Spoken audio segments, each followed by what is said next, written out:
Welcome everybody to the final session of Digital Outcomes 2022. And you might say we've saved the best for last, because I'm delighted that joining me for this session is Lihi Lutan. She's the CEO,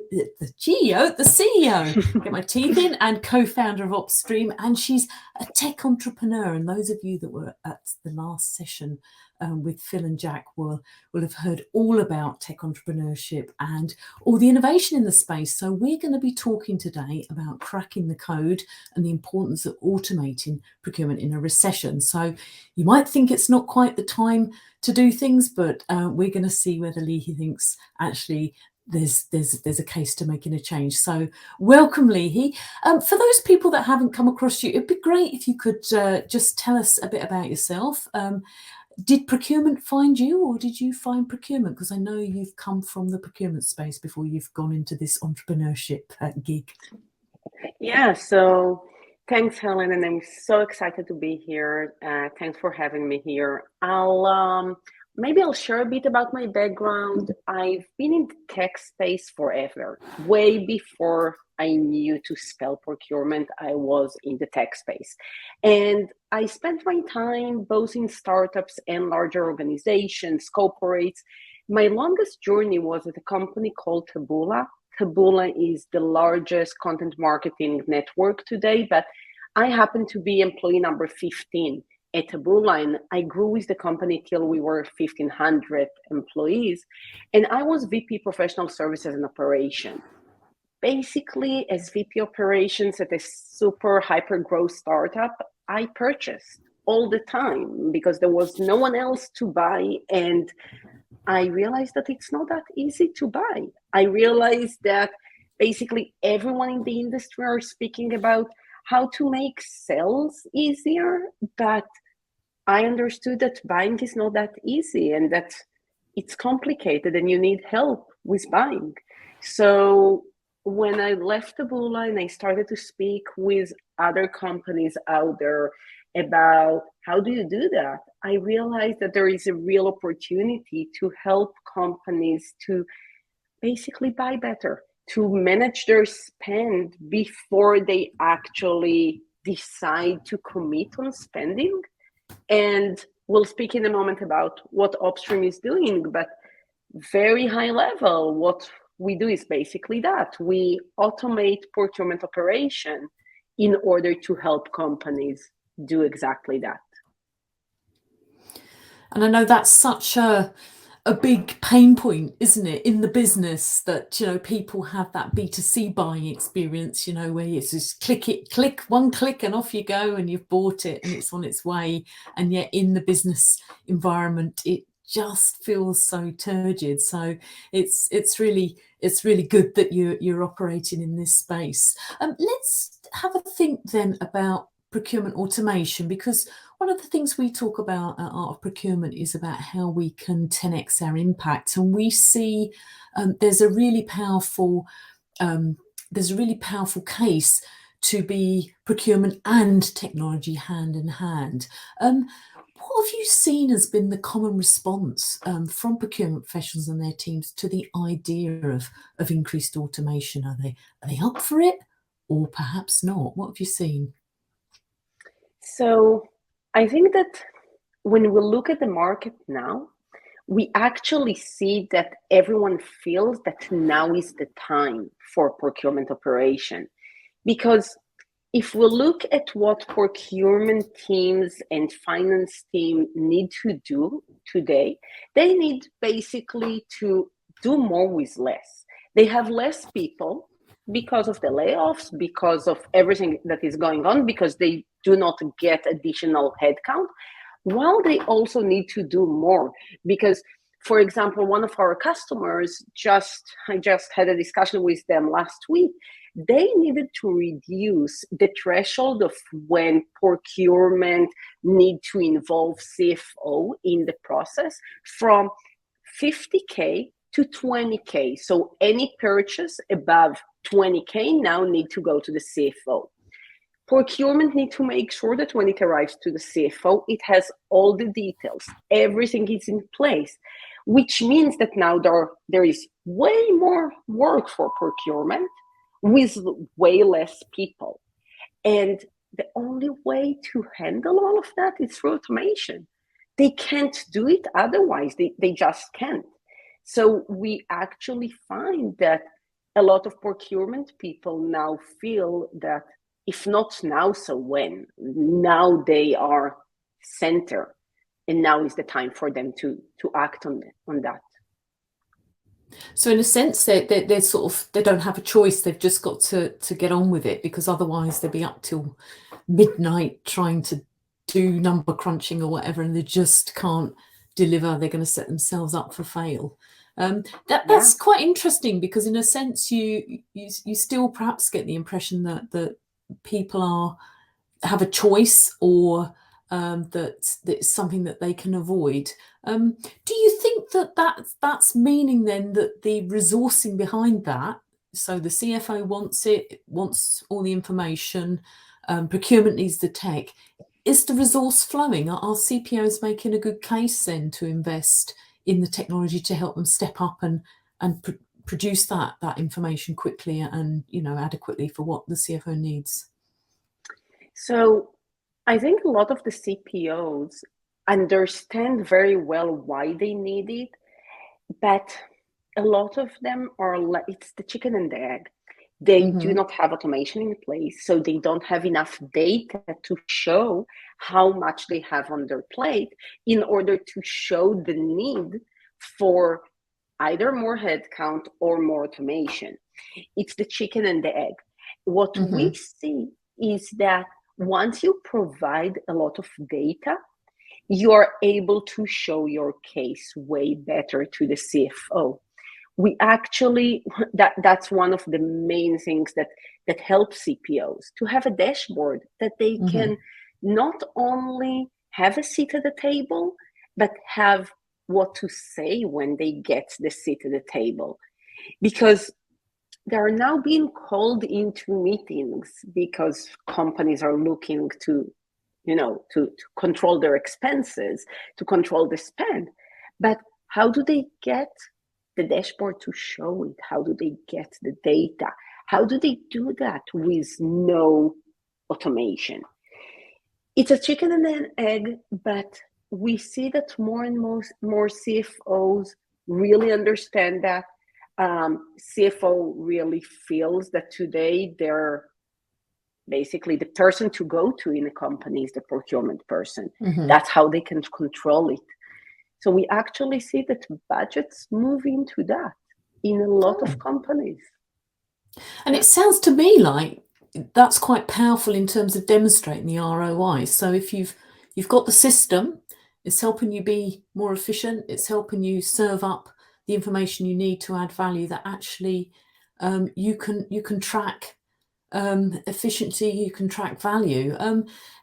Is that what you're seeing? Is automation improving tracking in those areas like efficiency, adoption, and obviously the dreaded savings as well? We can bring them in because obviously we've got to do that. But are you seeing that it's actually really helping prove ROI if CPOs have managed to persuade their CFO to take a leap and put that investment in? Yes. So what we see when you look at the company, basically, we look outside of procurement and finance and legal and vendor risk, and you look at the rest of the employees, they were hired to do their job, to do whatever they are good at. And they end up procuring and basically spending a lot of their time doing things like that instead of basically doing their job. So that's one type of ROI. We just help the rest of the company to focus on their job. It's more efficient like that. But it gets even deeper because we need to ask ourselves, what do we procure? Why do we need to purchase? Why do anyone in the company is looking to purchase anything? And the reason is because they want to promote the business. The only reason a business person is asking for a purchase request is because they need to promote the business. Now, if we slow down the approval process, if we slow down the procurement process, we do not approve purchases fast enough in order for those business people to be able to promote the business. We cannot look at it in a silo. And that's why when we look overall at a company, we need to understand that, no one purchased just in order to say, hey, yeah, I purchased. Mm-hmm. That's the real ROI. The ROI that we get by promoting the company to buy faster. And that's what basically procurement automation really help out with.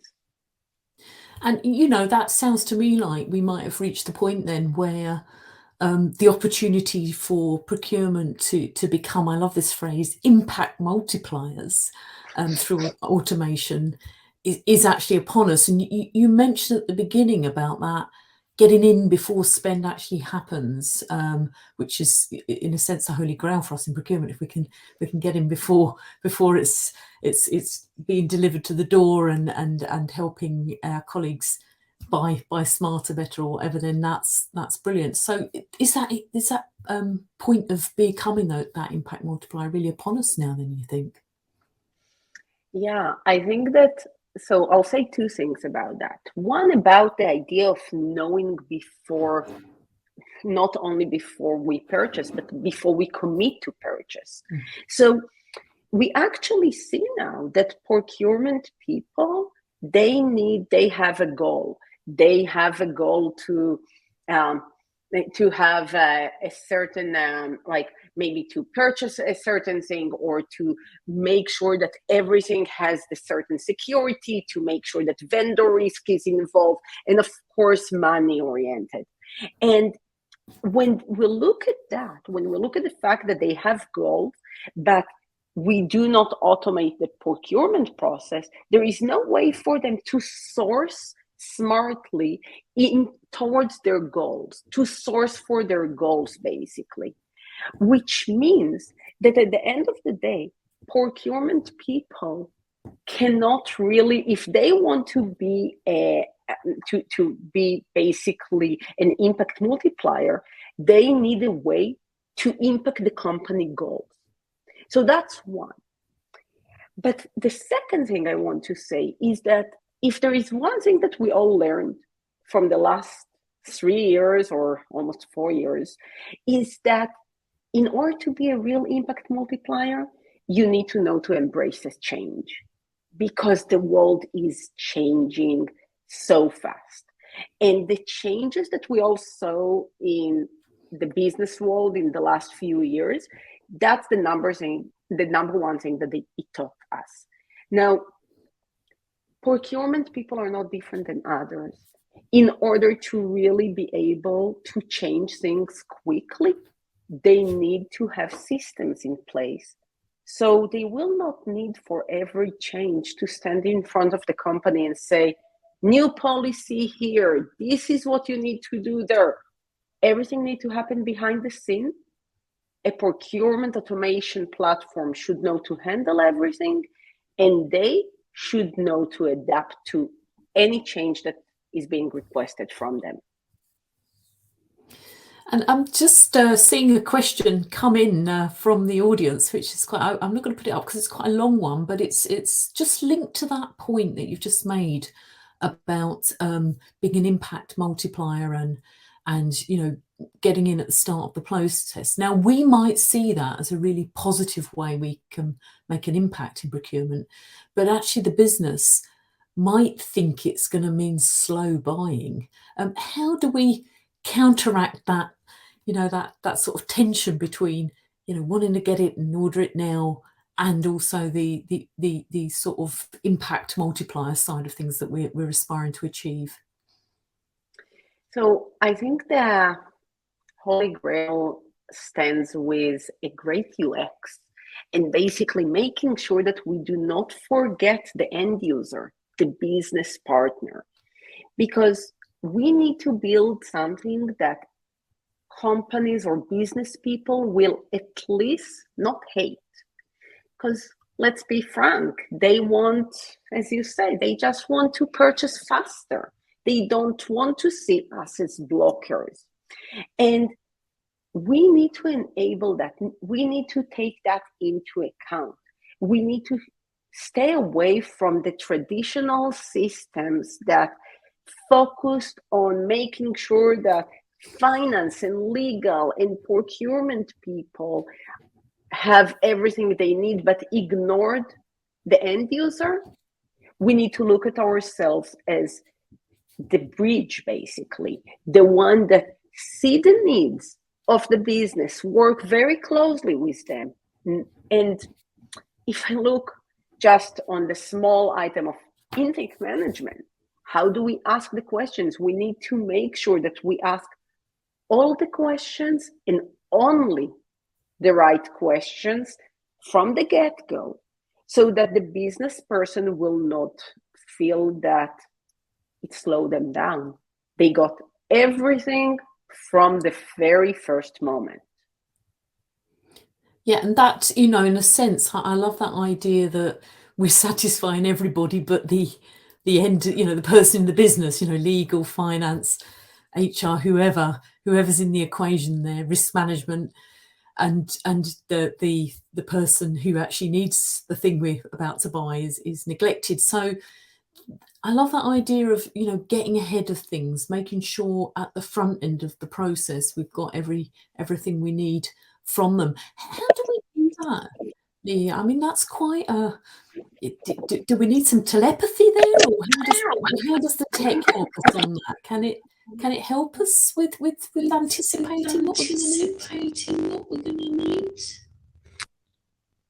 We can anticipate what we are part of an industry.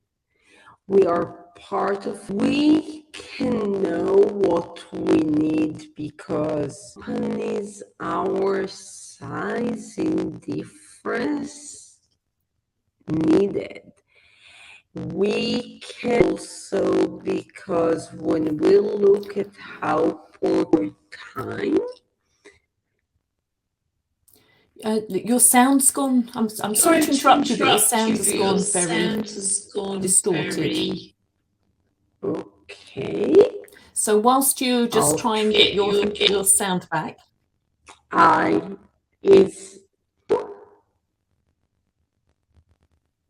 slightly. Not better. I do apologise to the audience, but we'd be better off trying to get Lihi's sound right, so you can hear the pearls of wisdom that she's going to put through for us. Is it better now? Do you know? Slightly, yes, slightly. I'm going to just bring Kelly in onto the stage. She's put her camera on, so she's obviously ready just to cover whilst Lihi gets her microphone sorted out there. Kelly, this idea of getting all your ducks in a row up front before you head into the process, what have you seen in terms of that being something that we can actually achieve effectively? Well, I think it's so interesting because it's sort of like the counterweight to what we heard yesterday around this idea of the 100-day pilot, right? So on the one hand, we're saying, get in, get out fast, right? As New Fried shared, it's like a garage. The car needs to go in and out. It needs to be quick and straightforward. But on the other hand, procurement needs to be very thoughtful, whether it's how we engage with the business, whether it's bringing in a digital solution. And so the preparation work that we do maybe doesn't count as part of sort of the short-term active working time, but always being more thoughtful, taking in more feedback from throughout the organization gives us an opportunity to have a better impact as we go. Yeah. Oh, well, Lihi's come back, so do it testing. Let's try. That you are good. Better. Okay, perfect. So we'll let your understudy leave the stage. It's like when I went to see Tina Turner, or Tina the musical, and we had one Tina for one half, and then the poor woman lost her voice, so we had a different one for the second half. So, but we've got you back. So we were talking. We were talking about user experience, and we were talking about can we have a bit of telepathy? Can we get up front in terms of what we think we might need? And what had you seen in terms of tech helping us with that that process of anticipating ahead of time? Yeah, so there are basically two things. One, we can learn from other companies. And when you use a platform that other companies are using, that platform becomes the best practices person.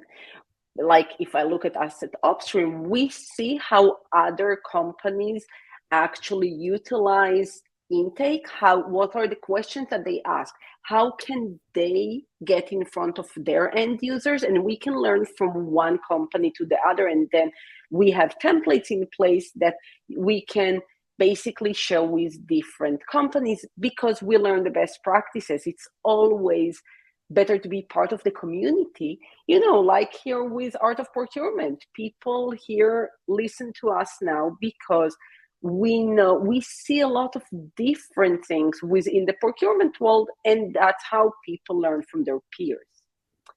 The other thing that we can do in order to anticipate what should be done is basically when we look at the goals of the company.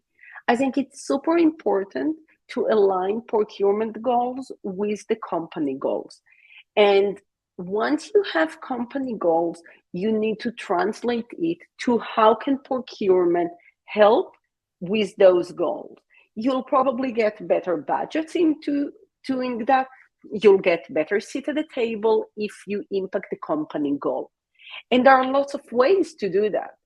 We can give an example for carbon footprint and ESG, for example. We are all in the procurement world waiting for the SEC ruling.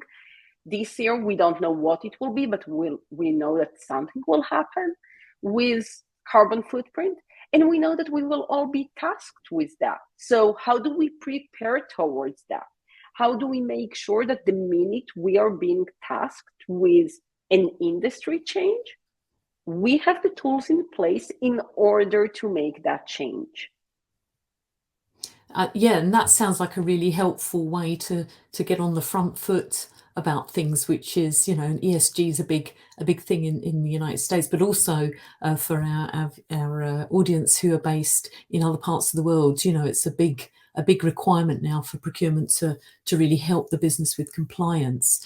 We got a really good question that's coming from the audience, Lihi, that I want to pick your brains in terms of somebody who might participate in a sourcing exercise for a digital solution, given you're a tech entrepreneur and you're in our space. Amanda's asking here, well, what input can you give on a proof of concept versus RFP when they're looking for a digital solution? So from your experience, being somebody who might have participated in both as a provider, as a supplier, what's your view on that in terms of what works? So I think that one of the things that really make companies succeed in the transformation into an automation of procurement is their ability to be agile. And when you are agile, you are able to break it to a lot of different components and probably not have a full-blown solution from day one. Now, proof of concept in procurement, a lot of the time it is a hard concept because companies want a procurement system to integrate with the ERP and with the CLM and with the HR system and with other systems. And that's where they feel like proof of concept is not the right way to go because you can't have it all. But some companies look at it in a more agile way. They say, okay, let's have first change the Excel file, only this Excel file that we maintain for, let's say, the list of all our vendors, into a system that will just give us that, no integration. And that's when POC makes sense, if you can break it down to small items. But if you cannot do that, then RFP is the only way to go because you can't really see the value if you do not connect to everything else. I really recommend in general, not only if you go for POC or an RFP, even if you buy, from the get-go to try and break it down and start small and see value right away. Well, thanks for that. And that's really excellent advice for Amanda there. So hopefully she's out there buying in the market, and that'll have given her a few tips on what to do. Okay, we're moving into the sort of end of the session, and I want to focus then on the people involved, procurement teams.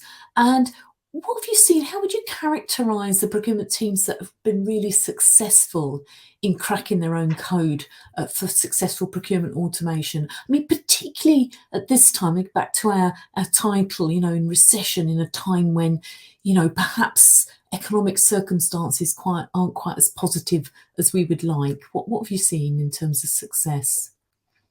I love this question because it makes me think about some of our best customers and the ones that really were able to get a lot of value from the get-go, basically. So I think that there are two main factors here. I might repeat some of the things that I already said, but I think it's super important. The first one is what I just said about agility, being able to start small and get value from day one. I see companies sometimes want to engage in an agreement and have a system working in 5, 6, 10 months time, which I really think we should shy away from. I love it when we start an agreement with a customer and they see value within 2 weeks time. They just change one small thing in the process, go live, and then we iterate afterwards. So that's one. The second thing, I cannot emphasize enough the importance of a great UX. As a matter of fact, our first hire in the team when we just started, the first person we brought on board is our product designer. That's how much we believe at Opstream that UX is everything. If you do not have a good way to onboard the entire organization, it will not work. And onboarding is a key. You have to look at onboarding. Otherwise, you just spent money. And I think that, the user experience is something that we're very passionate about. Art of Procurement. Kelly wrote a really great white paper on the topic about a year ago, and just really focusing in that area is so important. Is there something you've seen that people do, apart from taking on somebody that's a specialist in their field, that how they keep themselves focused on the customer in these great clients that you're talking about? Have they got a particular mindset or a mantra that they use? It'd be a good place to finish, I think, in terms of your advice on that. Yeah, I think that the really good procurement people out there look at the business people as partners. They consult with them, they involve them in the decision, they involve them in the process. They are not two sides of the business. They are collaborators and they work together towards the same goal. And I think that's the key. Your stakeholders are not just your close peers. Your stakeholders is basically all the organization, because they are your users. They are the ones that really need your services. And I think that's a key. Well, that's a fantastic place to finish. And thank you so much to Lihi Lutan there, who's the CEO and founder of Opstream and a real procurement tech entrepreneur. Thank you so much for sharing your advice. And thank you to everybody for joining our session today. Now, we're going to close Digital Outcomes by bringing Phil back on stage to give you a wrap up, a wee pep talk before we finish. So thank you, Lihi, and thank you to everybody who's attended our session. Thanks, Helen.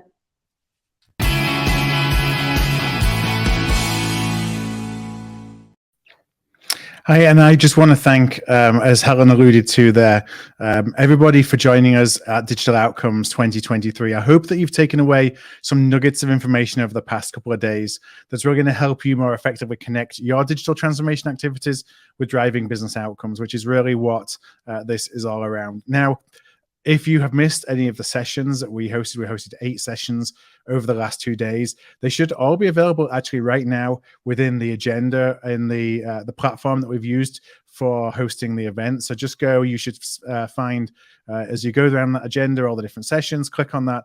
You'll be able to watch the videos right now, and you continue to have access to do those. Now, in the next couple of hours, you're actually going to receive a feedback survey over email. And I really encourage you to complete this because we really value your feedback. It helps us to continually improve the events that we create for procurement community. And it's just, a great feedback loop for us. We're always looking for your opinions, perspectives, what topics can we focus on, because we want to make these events as impactful as possible. Now, I do want to thank our event partners, Spend HQ Per Angusta and Opstream. As you've heard, both Spend HQ Per Angusta and Opstream speak today. Spend HQ Per Angusta, a first of its kind end-to-end solution to understand spend, identify opportunities, implement them, and then measure procurement's contribution. And Opstream, an AI-driven platform that streamlines and accelerates cross-organizational workflows. I want to thank our team at Art of Procurement.